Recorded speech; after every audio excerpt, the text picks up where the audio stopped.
Joe presents TKO, together with 32 Red. Welcome to round 3 of TKO here on Joe, together with 32 Reds. Very pleased to say our guest this week is the trainer and cornerman of James DeGale. Of course, will clash with Eubank Jr at the O2 on Saturday night. And I think I'm right in saying this is going to be a little bit more laid back than last week. I'm hoping it is anyway. I'm sure it will be. Have you watched it? Yes, I've watched it, yeah. Good man. Yeah, it was pretty much what I expected, really. So, Jimmy Mac... do you know what binary is? Nah. Well, you do now. I don't. Nah. I was planning on looking to see what it meant, but I never got around to it. Binary is just if you've got a yes/no answer to something. So if I go, how you feeling? That's not binary. But if I said, are you feeling good? That's a binary. That's binary. Okay, thank you. You good? Yeah. Good then. Also, Carl, happy birthday, mate. Thank you. Happy birthday, mate. 32 years young. Yeah, young. Feeling good today? I'm feeling all right, yeah. Feeling all right. I woke up with a bit of a dodgy ankle this morning. Have you? Yeah. That's what happened. I think the thing is, after 30, you wake up with aches and pains, and you just think, is this going to be permanent? Yeah. Nah, it's... Hopefully I don't not. know what's going on, but yeah. All right. Jimmy, so I guess people know you primarily through your dad, Jim McDonnell, as well, senior. Right. You're starting to get a reputation as a sort of a trainer in your own right. I think people are starting to realise that you contribute a lot to that corner. I can remember meeting you. I think it was the Mohammadi fight at Bluewater. at Bluewater in Kent. So I think just after James had lost to George Groves, and you were in a period of about 3 or 4 years, sort of, I suppose they were like the wilderness years, weren't they, really? Because he had such a high profile for 3 years off the back of the Olympics. Then the loss to George, and suddenly you're in the midst of a rebuild that I'm guessing none of you really saw coming, did you? Yeah, it was, I suppose, listen, when you lose a fight, especially because of the rivalry between the two boys, it was still early in their careers, but there's always that rebuilding process, but it just felt like it was just going on and on and on. It was like, he was saying, oh, another one, what another one? And it was almost like, it got to a point, I think there was a time when he boxed in Bristol, and James beat a fella called Kachakian, and Badu Jack actually got knocked out that night by Derek Edwards. Great and shot that was. They was going to fight in a final eliminator to box for the WBC. Of course, where Badu Jack had lost, straight away they was like, right, that means James is going straight in. Then for some reason, I think they put Chavez Jr as mandatory, who just moved up from middleweight, and it was just like, are we ever going to get there? Yeah. And obviously after that, we went a different route with the IBF. Because around that time, 07, 08, you had the World Championships in 07. Yeah. You turned over around then, didn't you? 2009 I turned over. Right, so obviously the Beijing Olympics, James was the star to come out of Britain. So a hell of a lot of momentum, and I think that momentum carries on for a couple of years after the Olympic cycle. Yeah. Well, he was a big name, and obviously because of the Olympics and the Olympic gold medal in the UK, but he was also a big name in Ireland because he'd beaten Darren Sutherland, who a lot of Irish people were expecting to maybe go on and win the medal. But I think after the George Groves defeat, you have to give DeGale so much credit for...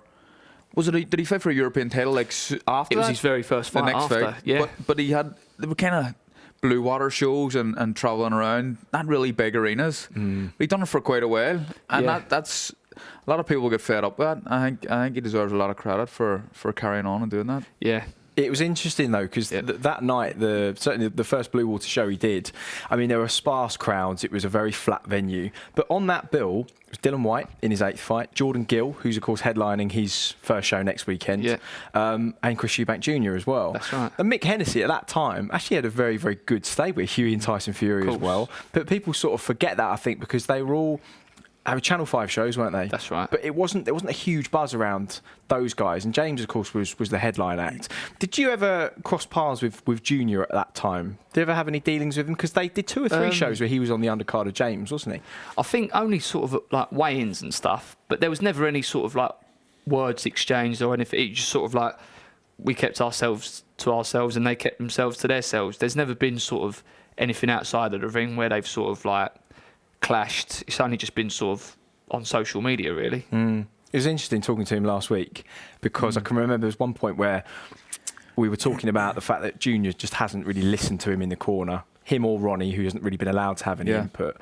And there was a point where I'd asked him a question and he wasn't really answering it. And I thought, actually, how the apple never falls that far from the tree. And how can you expect your son to listen when your dad is someone that's just never really listened to anybody? I got the impression last week that the dad was having a little bit of a dig at Junior, and then he kind of backtracked a little bit, but there's obviously issues there with him listening. I don't think he does listen. If you look at his performances as well, and how he performs, like the Groves fight, the tactics never really changed or anything with Eubank, and I suppose now that bringing this new trainer in, they'll be saying, well, he's got a game plan, he's going to listen, but will he is the question. Yeah. It's when it's in the heat of battle as well. It's all right doing it in the gym when, you know, everything's relaxed and there's no pressure on. But when that first bell goes and the adrenaline's pumping and the atmosphere in the O2, will he listen? I'm sure we're gonna find out. Quite an interesting insight you've got, because you've actually been in the corner in some of the major venues, like O2 and Wembley Stadium, been out to the States as well. There's quite a big difference between being in the corner in the UK and being in the corner in the US. That's right, yeah. Every sort of state has got a different line of rules and regulations. So there was one, I can't remember where we was. We was in I think it was the Badu Jack fight in New York. You couldn't even like rest your arm on the side of the ring. Like they was like no, sit back there, and it was almost like the ring was over there and you had to sit back here. So it was almost like you were sitting in the first row at ringside, whereas over here in the UK you're literally right in the corner, and obviously the boys can hear you from the corner. Especially in a loud venue. I mean, the Irish fans are loud. You need to be proximity-wise close to your... Of course, I think, because you want to be listening to... New York is one that's been very strict. I fought there, and I remember it just being way over the top. But yeah, I think you need to be right up close and personal, especially if you're a trainer. You don't want to be sitting in the... It is like the front row, as you said. And you're trying to give instructions and advice to the boys, and obviously they can't hear nothing. Yeah, can you hear? How much can you hear, Jamie, when you're in the midst? Yeah, you can pick out things. You can't hear it all, but you listen for. Well, I do. I listen for voices. I'm sure James is an very experienced guy, and I'm sure he does the same. But you can hear certain voices. I think you hear what you want to hear. Yeah. And the rest of the noise is just noise. But you listen. You'll be listening to yourself and your dad as well. I'm pretty sure. I guess you try and tune your ear to the one voice amidst a lot, because there's a lot of shouting ringside. Of course, yeah. Yeah. You've learnt a lot from your dad. Of course, he's trained Alex Arthur, Takaloo, Danny Williams. How much input do you have, and how much do you guys talk when you're in the corner together? Yeah, we always sort of talk when the round's going on or whatever, and we'll sort of half score it as well. Sort of like, nah, lost that round, or nah, he's won that round. And we just sort of like all discuss in the corner, just sort of how the fight's going. If you're reading something, one of you might not have seen something that the other person's doing or whatever. And we just sort of like always converse like in between rounds, but ultimately he's the one who gives the advice to James, like when he comes back to the corner. That's interesting. Let's talk a little bit about the sort of early years, because you're a couple of years younger than me, aren't you? 20? I'm 28 now. Right. So you would have been born, I guess, the year that your dad officially retired for the first time, I suppose. So he retired in 89. And because there was one comeback fight in 98. That's right. And I was born in the 1990, but I don't even remember him boxing in 1998. Yeah. I was only obviously a kid. And I always sort of like knew, like going to school and stuff, that some of the kids would say to me in the playgrounds, "Oh, your dad, like, you know, was a professional boxer." And I used to go, "Yeah." I didn't think much of it. But then as I've got older, like the parents and that, especially, he's known for like the big win over Barry McGuigan. And I was saying earlier to someone, like one of my good mates now, first time I went round their house, I was about 15, 16, so it was like I was only in year 10, and I walked into the kitchen and his mum went to me, rather than say hello, she went, your dad ruined my holiday. So I went, what are we talking about? She said, we were all massive Barry McGuigan fans. We got there like the day before, we went out to watch the fight, and for the rest of the week we had an absolute stinker of an holiday. So since then, I've obviously known that he was done quite well as a boxer, and you grew up with him. He didn't actually go straight from fighting to training fighters. Yeah. So there was a few years there. So he grew up in your eyes, I guess, just as your dad and a normal guy. Yeah. And then he transitioned after. Was it after that night? He tried to come back in '98. Yeah, it was almost like, again, like when the fighters are near the end of their career, they've still got that fire burning, and they want to give it another go. And it's almost like you've got to do it for yourself. And then once you realise that I can't be doing this no more, then you sort of just go, right, I've got to accept this and just move on to something else. I think it's interesting because I can get that from your point of view, having lost a really high profile fight, but knowing you've still got some good years ahead of you. But that's 7 or 8 years out of the ring. That's quite unusual, isn't it? Well, it is. It's very unusual. I'm hoping, fingers crossed, that I'm not doing that in 8 years' time. But you never know. Like you said, I think fighters have a strange mentality, and they want to believe that they can fight forever. And you probably think you still can, up until a point where you actually get beat in a fight and you realise I can't anymore. It's a difficult. That's when you need to have good people around you saying that actually you're done. What's really sad is Danny Williams officially hung him up. We hope for the last time last year. Yeah, I can remember meeting him at 14-15 at Highbury. We've got a picture of both in Arsenal shirts. Yeah. And thinking, crikey, and it must have been a couple of years after he beat Tyson. And to think that half my life later, he's only just hung him up to put his daughters through private school. When it's admirable, but it's the equivalent of you boxing now until you're 45 to put Carla and Rossa through uni. Yeah, it's mad, isn't it? Yeah, it is. It's just something I can't really imagine doing. But people like Danny Williams, who would get a lot of stick, especially on social media and stuff, you have to think of the reasons why he's doing it and give him credit, because he definitely deserves it. Because fighters these days are becoming more savvy in terms of planning an exit strategy from the sport, yourself included, looking at media roles and other things you can do after boxing, whether it's community projects. I suppose they're becoming savvy because of the lessons that we learn from fighters like Danny Williams, who, of course, your dad trained, by the way. Yeah, that's right, yeah. And I remember him as a kid growing up, and he was in some big fights, obviously the fight with Tyson, he boxed Klitschko, and it's just sad to see him just keep going on all these years later. Pretty much like Roy Jones Jr. as well. Exactly the same. Yeah, he's like one of the greatest fighters of all time. And, there's fighters that he's boxing that can't even do his bootlaces up. Yeah. And it's just really sad to see. And that's the problem. You don't want to be remembered for those later years when you've had so many like Roy Jones or Bernard Hopkins, who I suppose is probably the one exception to the rule in terms of longevity. But there's not many like Bernard Hopkins. No. Roy Jones, if Roy Jones had retired after John Ruiz, I think that would have been ideal and perfect, but he's fighting in Latvia against guys you've never heard of, and it's sad to see, for a couple of reasons, because he's a legend, and he was pound for pound one of the best fighters of all time. You have to say that. Like, he was a quality fighter, but he's just tarnishing that legacy. And I've got a signed Roy Jones Jr. glove in my house. This is depreciating every time he fights on. So he needs to stop. Let's talk about James.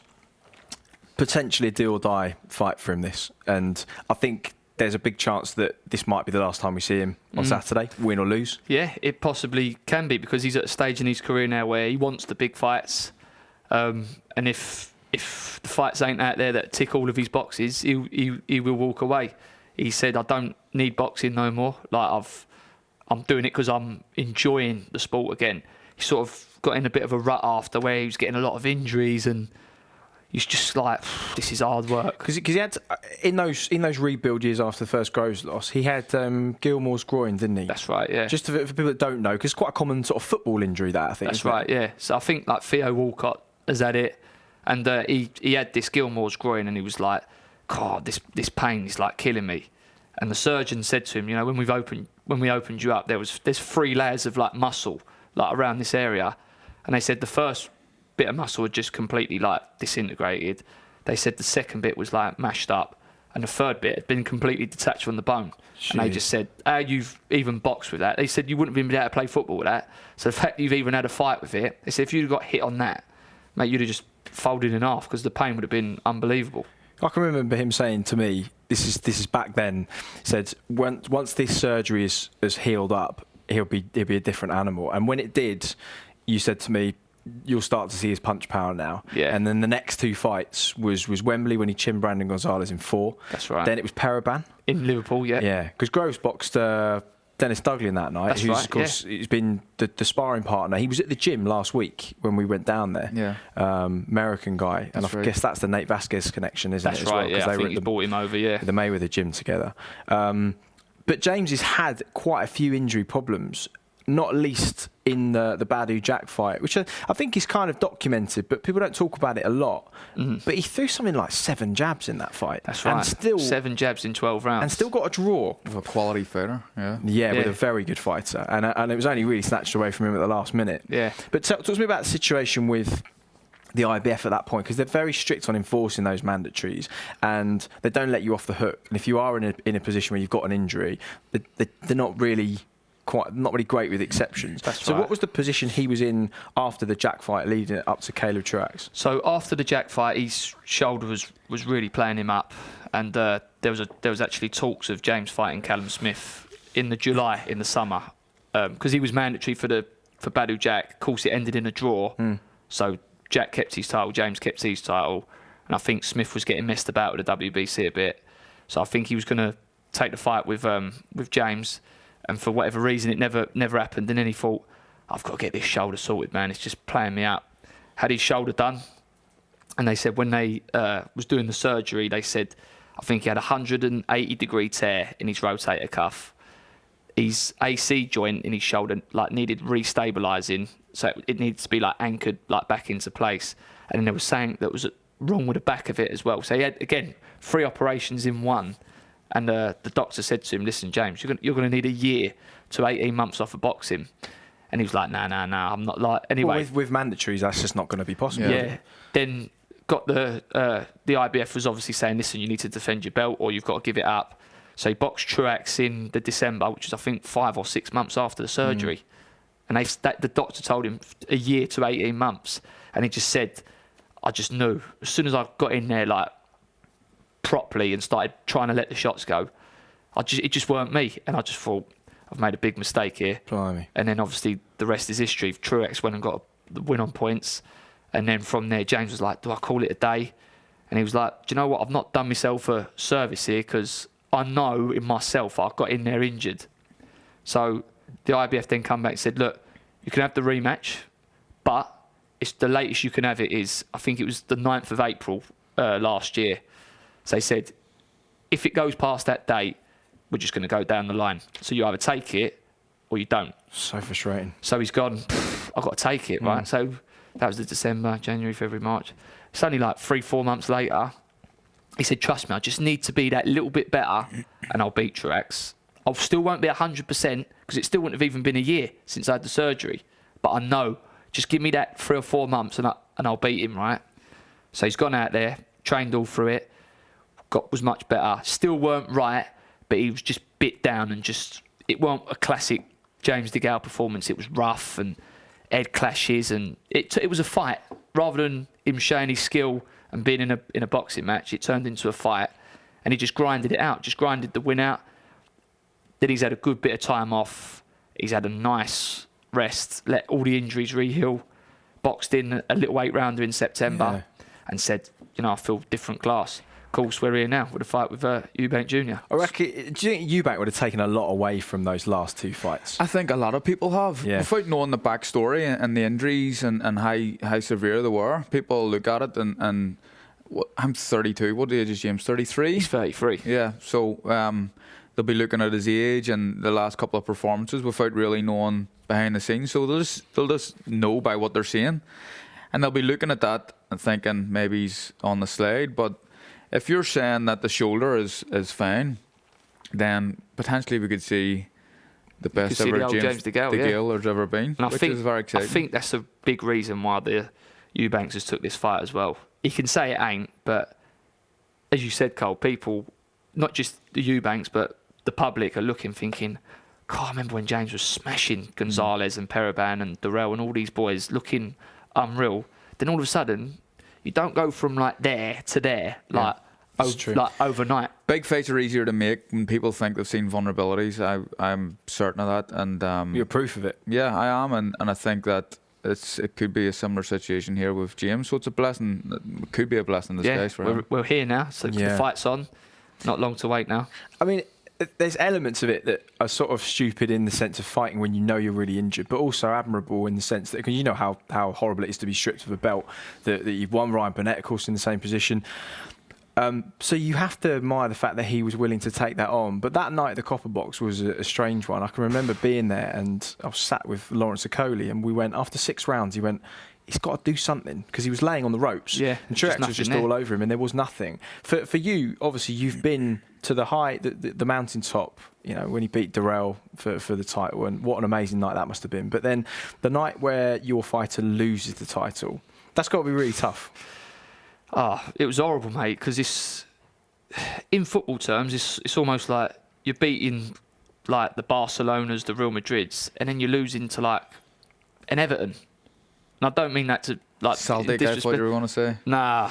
But it was just like, how can you beat all these boys and then, no disrespect to Truex, just box him at home in England in your own backyard and just completely just not turn up?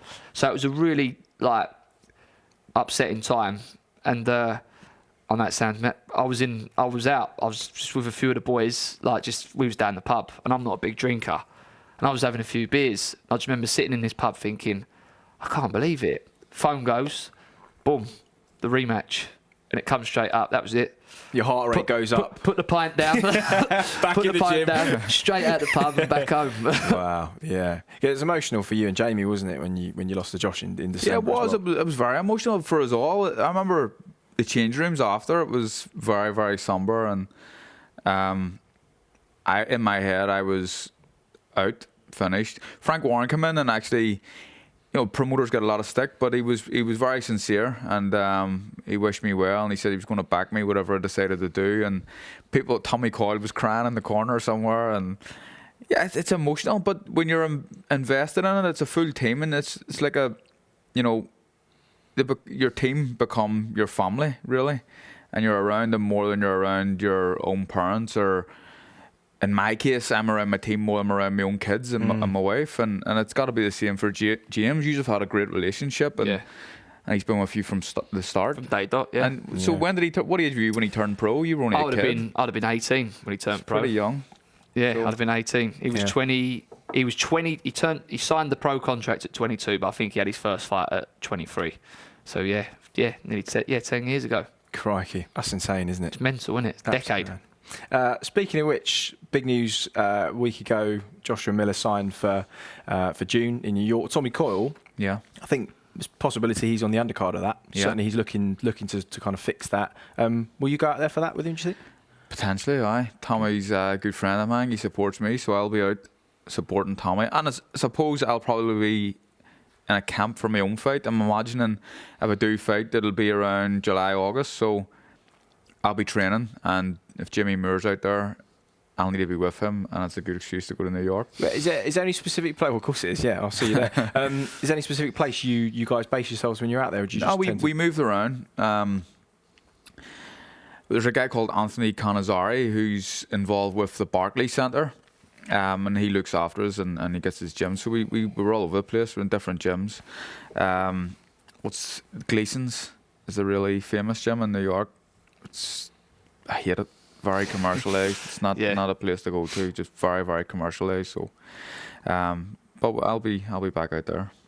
Good stuff. Guys, we'll pick this up in just a few moments' time. You're listening to TKO on Joe together with 32 Red, Chris Lloyd and Carl Frampton with Jimmy McDonnell Jr. First up, here's a quick word from Alex Payne, James Haskell and our team from the House of Rugby. Chris, thank you very much indeed. It's just a moment or two for us to duck in and tell you about the House of Rugby. We're into show 18 or 19 with James Haskell and Mike Tyndall. Show 17, I'm told by producer Si. We're having a lot of fun. What are we trying to do with the show? Why should people be watching and listening?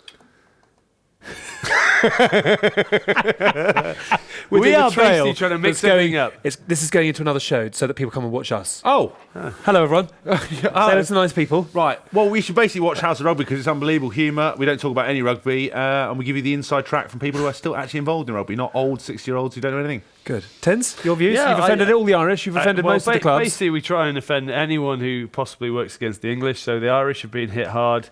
We're just building up to the Welsh, and then we're going to finish off by fucking putting down the Scottish, yeah? And that's Good my stuff. mother-in-law as well. So just want to reiterate, we are a family show, despite the 30-second trail, including...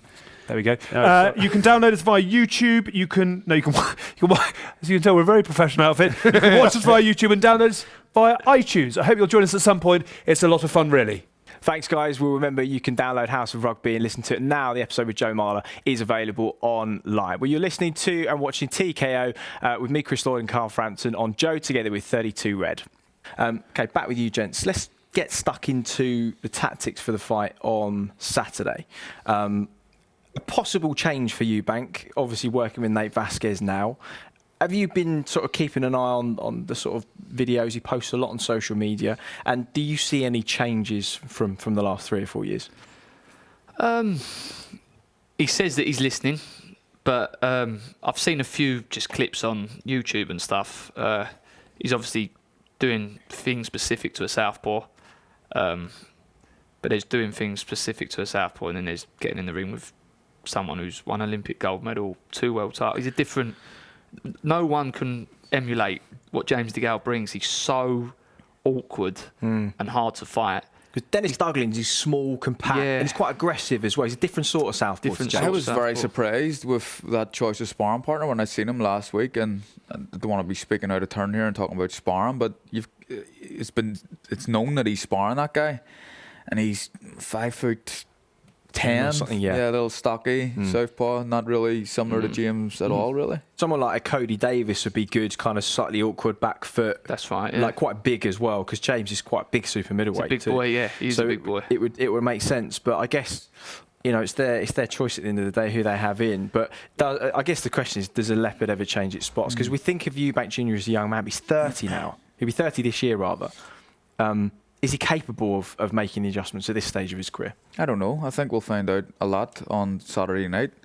There's going to be a lot of questions to be answered, but it's a point where we spoke to his dad last week, and he said that when he was making these big statements about him being the second coming of Mayweather and stuff, he said it was because the stuff he was seeing in the gym, and he's seen him beating up Groves and sparring really well, but he doesn't listen and he doesn't put it into action on fight night. So he needs to change something, because there is a big hype about him, but as of yet he hasn't lived up to it.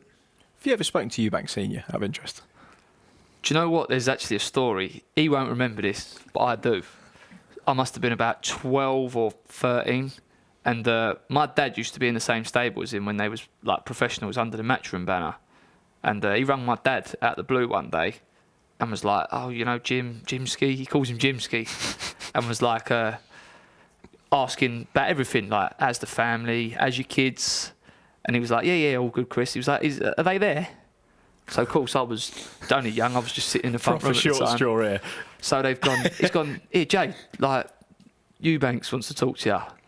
And I at the time, I only knew him as the guy with the monocle that drove the big truck on TV. So I've gone on the phone and I was like, hello? And then I just remembered the conversation bit. I remember being on the phone for about 15 minutes, and he was just talking to me about life and the ethics of life and how to be 11 years old, how to be a man, and Chivalrous. and like not only just in like you've got Sonic the Hedgehog on pause and he's like telling you about just like it was like not even boxing related, but it was almost like Eubank Senior says that you need to take like a beating in life to really come back and come strong. Not from my old man, but just in everything. I could be in a school playground. Hasn't even done his 11 plus and he's getting all this. I hadn't even set me GCSEs. But I remember the conversation fairly well, but he won't remember it. I'm pretty sure of that. And I remember just coming off the phone thinking, What has just happened? What has just happened? I've just had a 15-minute conversation with Chris Eubank. Well, because we were in the car after the interview last week, and there was sort of silence for about a minute, and then Carl just went, what the hell just happened there? And I thought, wasn't bad. What did you reckon? Yeah, it was right. Good accent, that. That was good, wasn't it? Not bad. He's like Eddie Hearn. Got a few in the locker. It was as much as an interview. It was more like a lecture last week. Yeah. Do you think that?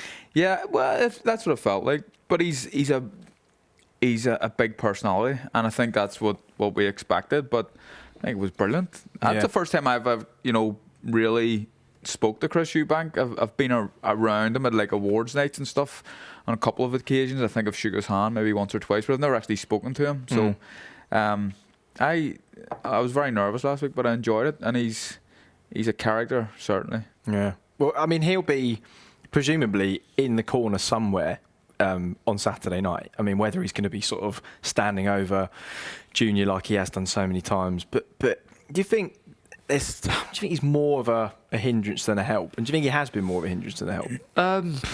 I don't really know, because it might work for Chris Jr. I don't really know how they sort of like get on with each other, but he's always been around him his whole career. Yeah. And in the build-up to this one, he's not really been around I've a lot. that. So it feels... If you certainly notice that he's missing, but obviously he's back now, and I'm sure he'd be around somewhere. But at some stage, I'm sure if the fight's not going his way or whatever, I don't know, have to give him a bit of advice or whatever. But at some stage, I think he will be involved. There's similarities between the dad and the son, and that they both talk a lot, but the dad backed it up. And he was in some amazing fights and some real wars as well, where he had to dig himself out of holes, and he won. The son talks, but he's yet to do that yet. He looks really good against certain type of opposition. That classic Eastern European, quite heavy-footed, not a lot of head movement, and durable guys. But the ones he's come unstuck against have been the movers and the thinkers. And we know what James is. I mean, tactically, the last thing you want to get stuck doing is laying on the ropes, because if he boxes like he did against Truax in the first fight, it's going to be a really grueling night for James. Need that. So is the plan to keep on the move? Plan is to just be James DeGale. Just be James DeGale, box, do things that won you an Olympic gold medal and 2 world titles. And, that should be more than enough if James is still near his best to beat Chris Eubank Jr. Do you reckon? I think it's a very, very intriguing fight. I'm going to show you a text message I just sent to a guy, just so you don't think I'm bullshitting. Okay. No, not we're looking at that. Hold on. Does anyone know what that is? Right, David Kelly, and he's a journalist from the Belfast Telegraph. I've changed my mind, and I'm going to say DeGale points even before I've spoken to Jimmy Mac. Yeah. There you are. pretty cool. So Yeah, that's my prediction. There you go. Yeah. And it must be kind of quietly satisfying, because I think, and the one thing we need to talk about, of course, is that sparring story, because, listen, we've heard both sides of the story of when they sparred. I remember speaking to Eubank Jr. about it probably a year after it happened. You were there, and I know you to be an honest guy. There's the one thing I do know that you are. So let's talk about what happened that day in sparring. It's quite an interesting one, isn't it? Yeah, he come down, but he's been around and sparred with everyone, Junior, isn't he? So he come down one day, and he come in the gym, and he's very sort of like zoned in. He don't really speak to no one. He was doing his own thing, and the spar was delayed because Senior was late, funny enough, and we had to wait for Senior to come. So the spar started, and listen, it was just a spar. 8 there was rounds, no, right? So we'd agreed on 8. Then after 5, I think Ronnie Davis said, listen, one more and that'll do. Of course, James kicked up a fuss and said, no, we've agreed on 8. We're doing 8 rounds. No, that's it. 6 to do. So Senior, to his credit, went, no, you've agreed to do 8. So you're doing 8 rounds. So they've completed the spar. And that was it. It was like one of them ones, just sort of half touch gloves, boom. So Junior's got out of the ring, and my dad said, right, Chunk, we're just going to do 2 rounds pads, 2 rounds shadow, then boom, done your 12 rounds then, no problem. So he starts on the pads, and all of a sudden, I don't know whether he was told to do it, but Junior's come back to the ring, and you know he gets in the ring, he jumps over the top ropes. He's jumped over the top rope into the ring whilst James is doing his pad work. And I just remember thinking at the time, yeah, this ain't going to go down too well. Yeah. So James has basically told him to... Was this at Stonebridge? No, this was in Loughton. Was he on his own? Junior? Yeah. No, he was there with... I think his brother was there, his dad was there. And when he came back in? Oh, so everyone was still in the gym, but he jumps into the ring on his own. And James basically told him to, get out of the ring. And he ignored James. He just carried on doing what he was doing. He was just sort of like shadowboxing and walking about, whatever. So James has asked him again to get out of the ring. Of course, he's ignored him again. From there, he's walked over to him. I thought, it's going to go off here. Then next thing, Ronnie Davis has got up and just said to him, out, get out of the ring. So he's walked over, just got out of the ring, and that was it. He left the gym and went on Twitter and said that he'd schooled James DeGale, and yeah, that's what got everyone talking, really. Yeah. So it feels like he's been setting this up for about 7 years. But I guess He's a man with a plan. He is a man with a plan, and you have to respect that. But I suppose there's also a code of ethics around sparring that, you know, you don't really talk about it in public, and that's a kind of agreed code of ethics amongst boxers. And if you do talk about it, then you sort of break that code, right? Yeah, I would agree with that. I certainly don't go around spreading sparring stories, but yeah, it happens, and everything seems to get exaggerated as well. So you never really there's two sides, and then there's the truth as well. You know what I mean? I remember I could tell you an interesting story about me sparring. I sparred John Simpson. I mightn't have had a pro fight yet, maybe one or two up in Scotland. He was British champion at the time. And he hit me a shot, dropped me, but it was like hand touched the ground. I got back up. I remember looking around, and Barry McGuigan's there, and I went, that's never happened before. You know, like, carry on with spar, I'm fine. Billy Nelson, I think they get one up on me after the round was over. That's enough for you today, kid. You've had enough, as if I was taking some sort of pounding, but it was fine. Got out anyway. So that, from me touching down, has turned into me getting carried out of a ring in a stretcher. What? Because John Simpson flattened me. That's how much things get exaggerated. So it's happened. Like, this is just, you know, Eubank's just finished the sparring. He's already tweeting it. That's an extreme case of it. But whispers get exaggerated all the time. But at least it's obviously what he's dining out on and what he's building this fight off, even if you guys know that there's something different has actually happened. He just before you go on, in his mind, although you know what happened, and he's tweeting something different, through time, like, things change. So in his head, he may have actually thought that he beat up DeGale. You know what I mean? It's mad, isn't it? So he might be getting confidence from something that never happened. You never know. I think he's so in his own world, and just so.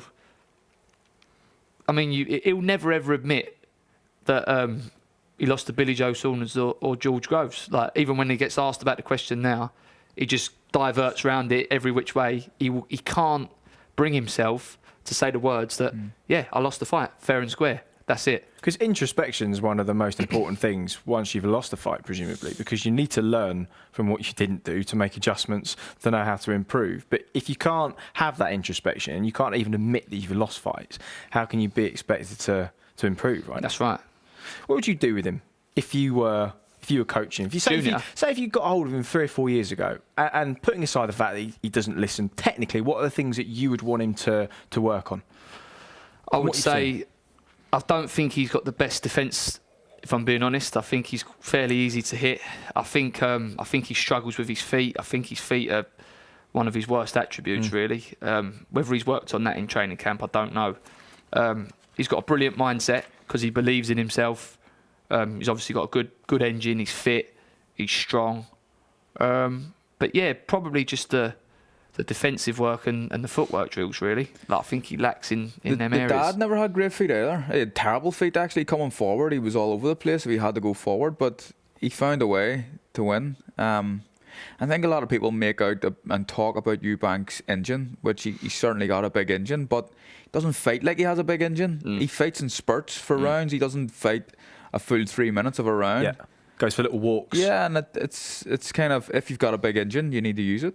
Yeah. One of the things that James is guilty of, you and I spoke about this the other day, it's not a criticism, just an observation. He sometimes, when he's in sort of cruise control, between like 7 and 9, he has a little switch off.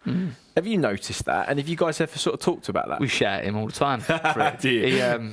I mean, the Darrell fight's a perfect example. Yeah. Won the first 5 or 6 round with 2 knockdowns in the second round. So he's near enough 7-8 rounds up, going into the second half of the fight, and basically nearly switched off for the remainder of the fight. Yeah. And Darrell was clawing it back, and then he finished strong for the last 2 and won it on points, yeah. What is it? Has he ever sort of been able to explain it? Is he just... Do you know what? I think, like, I don't even think it's just with boxing. I think if it was when he was at school, if he's doing any type of work, if he was here, his concentration's just never been the best. Yeah. Like, and you've got to keep on him all the time. Chunk, yeah. Like, I'll do that. But sometimes if it's... I don't want to say, but if he feels like it's too easy for him in there, then he starts to get a little bit lazy and a little bit complacent. But he can't afford to do that. Are you saying he's a dunderhead? Am I saying he's a dunderhead? What, he's a dunderhead? But daft. Oh, he's mad. No, but simple. No, he's not simple. It's just James is mad in his own way. Like he'd do things where you go, oh, has he done that? That is James. Yeah. So if Chris is to have any sort of foothold in the fight, it could just be slightly after the midway point, you reckon? I think he'll have patches of success in the fight. When they'll come, I don't know, but I can't see him having lots and lots of success. Really, I think it'll be the rounds he'll probably win will be the rounds where he'll just be forcing and sticking and trying to work away. There'll be scrappy rounds, but I think the rounds where James will win will be the rounds where he'll clearly just beat him on just sheer ability. So what is your prediction then for Saturday? I think James DeGale beats him unanimously on points. Yeah. I'm looking forward to this. So am I. Yeah. Last week, we did a 32-second challenge with 32 red for Chris Eubank Sr. Didn't last for 32 seconds, as I'm sure you've seen. Yeah. We got a sort of 2-minute explanation on dandyism. Carl's vocabulary is doing this at the moment. But we are going to hopefully get it in within the 32 seconds with 32 red with Jimmy Mac Jr. Are you ready? I'm ready. It's a quick word association game. So you saw it last word, week, just right? one word, yeah. One word. I'm going to say a word. You're going to say the first thing that you think of. Yeah. Dandyism. Yeah. Clueless. Oh man, I'm so glad last week's over. All right, we're going to start the clock. James DeGale. Class. George Groves. Good fighter. 2 words. Darrell. Classy. World titles. Achievement. Caleb Truax. Stinker. Defeat. Guide. Eubank Jr. Deluded. Eubank Sr. Bonkers. This Saturday night. A win. Retirement. Possibly. Carl Frampton. Good fighter. Good. Future. Future. Successful. I think that'll do. Yeah. Very, very nice. That's nice. We can actually cut that down into a Snapchat story, unlike last week. The Carl Frampton one could have went one of 2 ways there. So yeah. I like the way he looked at you, shit himself, then come out with a good... I just looked at him and he could feel my eyes burning into him. If you was to sort of give Carl any advice, the situation he's currently in, obviously 3-time 2-weight world champion, lost a very high-profile fight at 31 years of age. Where do you go from there? What advice do you offer a fighter in Carl's position? Really, Carl's he knows within himself, like, he knows what he wants to do. He'll know how much he's got in him, ready for his future or whatever. But it's all within himself, because if you've not got that in you no more, if that fire's not burning, then the best thing you can do is to get out. But from speaking to him, I think the fire's still burning. But he's been someone I've watched and admired for years now. He's a brilliant fighter, and it's a hard question, considering I'm sitting here. I know. But you said something about James isn't fighting for money anymore. He's fighting because he feels like he's something to prove, and he's enjoying boxing. And I'm in the same boat. Yeah, exactly the same boat. I am really enjoying it now. Although we lost my last fight, but there's still plenty left, I think, and I'm hoping it's the same for James as well. Yeah, well, very good luck to you on Saturday, Jim. Thanks Chris, so much for coming on, mate. Appreciate it. Carl, as always, thanks for your time. And happy birthday, mate. Enjoy the rest of your day. We're going to get some lunch, shall we? Let's Good do stuff. Well, you've been listening to and watching TKO Round 3 here on Joe Together with 32 Red. Many thanks to Jimmy McDonnell Jr. Good luck to you on Saturday night. We'll be back in 7 days' time. Catch us on all the normal social media channels. We'll see you in a week. You've been watching TKO on Joe Together with 32 Red.